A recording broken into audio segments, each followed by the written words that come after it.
नमस्कार बालमित्रांनो, आज 19 मार्च, आज अक्षय तृतीया. मी तुम्हाला आज अक्षय तृतीयेबद्दल छोटीशी माहिती सांगणार आहे. चला तर मग आपण या माहितीला सुरुवात करू.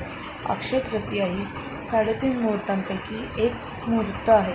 या दिवशी लग्न, मुंज, सत्यनारायणाची पूजा वगैरे हे कार्यक्रम केले जातात. आणि हा अक्षय तृतीया हा सण हा हिंदू धर्मातील 3.5 मुहूर्तांपैकी एक सण आहे.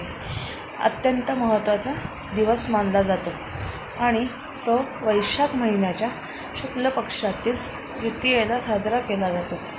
अक्षय म्हणजे याचा कधीही नाश होत नाही असा अक्षय, आणि असा हा दिवस 3.5 मुहूर्तांपैकी एक आहे. या दिवशी नवीन कार्य, सोने चांदीची खरेदी करून आपण नवीन वर्षाला सुरुवात करतो.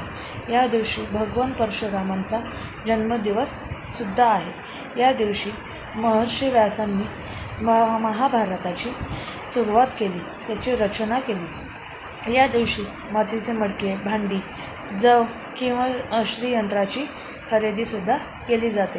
तुम्हाला हा व्हिडिओ आवडला असेल तर लाईक करा, शेअर करा आणि सबस्क्राईब करा. धन्यवाद.